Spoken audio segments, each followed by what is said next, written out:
Gentlemen, my name is Mike Judy. I'm the head football coach at Smyrna High School in Smyrna, Delaware. Also work with the defensive backs. I wanted to make this video today. It was kind of a sign. All right. It was kind of a sign. I was looking on Twitter and coach's Twitter, obviously, and X's and O's board, Coach Huey, X's and O's. Great resource. If you're not on there, you should be.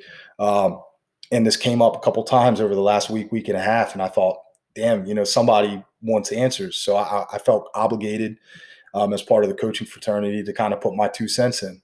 Now, I'm no expert. Okay. I'm no expert. I'm not a high level college coach. I'm not a professional coach and never have been. Okay. But this is how we do it here. And we've had good success with this thing. All right.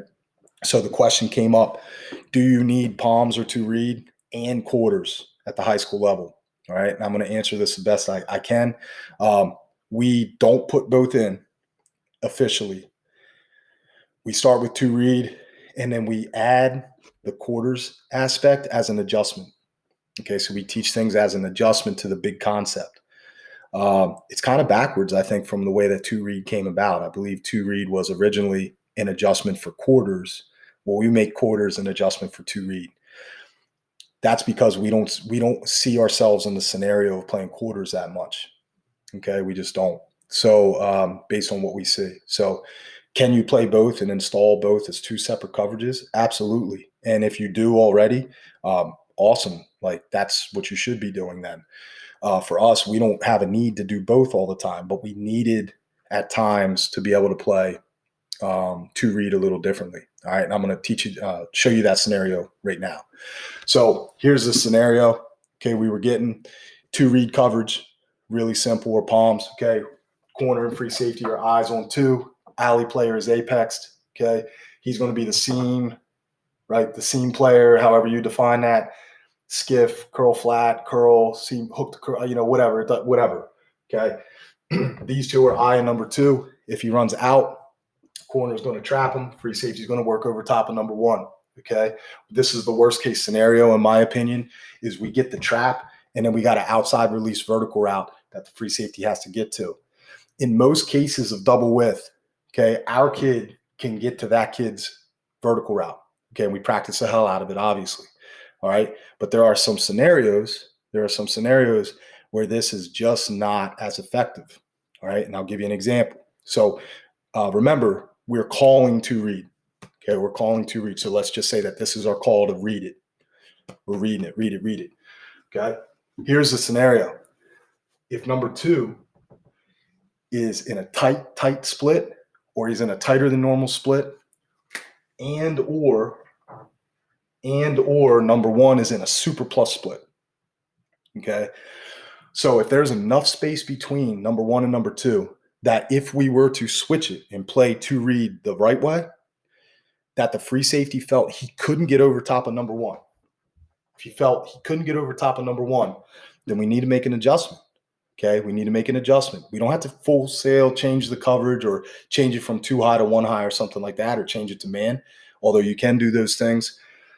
We wanted to stay in the realm under the umbrella of to read of our quarter stuff. So the adjustment that we make is called lock. Okay. Now all lock is, I teach this after to read has been installed and we've been practicing it for a couple days in camp or through 7-on-7 season or whatever. The only time we're going to call lock is when when the free safety gets his alignment on top of number 2, somewhere around 2. Okay. And he takes a look at number 1 and he thinks that number 1 is too wide for me to get to that route. If he can't get to that route, okay, based on number 2's alignment, then we make a lock call. So the free safety, we get the call from the sideline. Kids are thinking it's to read. Free safety gets his alignment. He's like, yo, lock. Here's the adjustments, okay? Lock is telling the corner, take your eyes off number 2. We got him. Okay, we as in the free safety and the Sam. All right, we're taking care of number 2. You take care of number 1. So lock, that's where the lock came from. I want you to lock him up, okay? Really what he's doing here is he's playing mod. For you guys familiar with mod, it's going to be man on demand. So anything vertical, okay, he's not going to play them on under routes or, those dumb, the little smoke screens and stuff. He's going to quarter off if that's the case. Quarter off, look for work.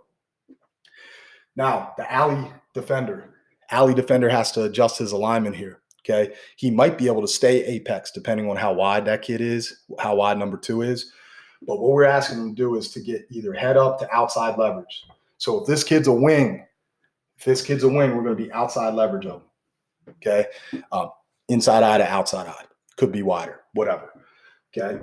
He's got to be in position to be able to play number 2s out because that's his job now. Instead of the corner playing 2 out, the alley player is playing 2 on the out.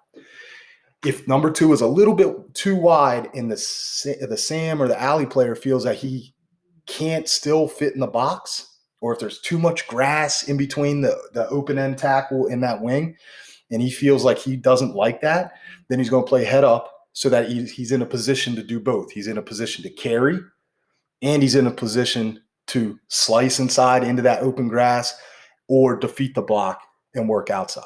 Okay. So we have him go head up to outside. We want him outside, but head up leverage is okay too.